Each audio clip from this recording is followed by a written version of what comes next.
एक बार की बात है, जंगल में एक शेर रहता था। वह एक शक्तिशाली जानवर होने के कारण जंगल का राजा था।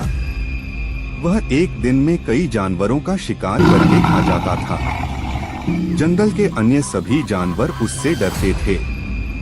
वे अपने आप को जल्द ही समाप्त किए जाने के बारे में भी सोचते रहते थे, क्योंकि शेर हर जगह पर जानवरों को मार रहा था। वे सभी एक साथ मिल जाते हैं और बाघ से जानवरों का शिकार बंद करने की गुहार लगाने की योजना बनाते हैं और वे खुद उसे रोजाना एक जानवर उपलब्ध कराएंगे। उन्होंने हिम्मत जुटाकर बाघ के पास जाकर अपना विचार उसके सामने रखा। बाघ उस विचार के लिए सहमत हो गया। वे हर दिन एक जानवर को उसके खाने के लिए बाघ के पास भेजने लगे। एक दिन बाघ के खाने की बारी खरगोश की थी, लेकिन वह खरगोश बहुत चालाक था और वह बाघ का खाना नहीं बनना चाहता था। वह बहुत धीरे धीरे बाघ की गुफा की ओर चल पड़ा।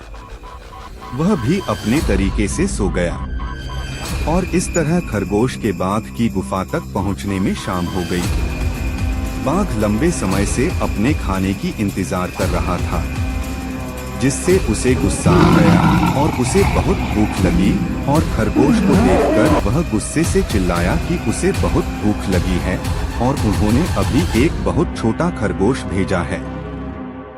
खरगोश ने कहा, महामहिम, उन्होंने वास्तव में मेरे सहित हम 6 खरगोश आए थे, लेकिन हमारे रास्ते में एक बाघ आया और खुद को जंगल का राजा होने का दावा किया।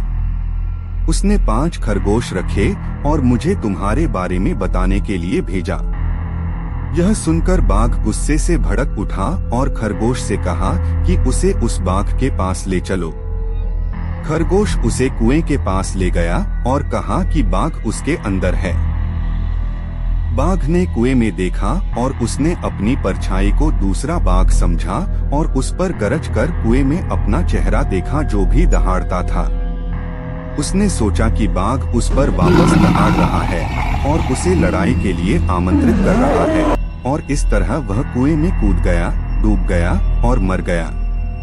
इस तरह खरगोश ने खुद को और अन्य जानवरों को बाघ के हाथों मारे जाने से बचाया। शिक्षा: समस्या पर ध्यान देने के बावजूद समाधान पर ध्यान दें।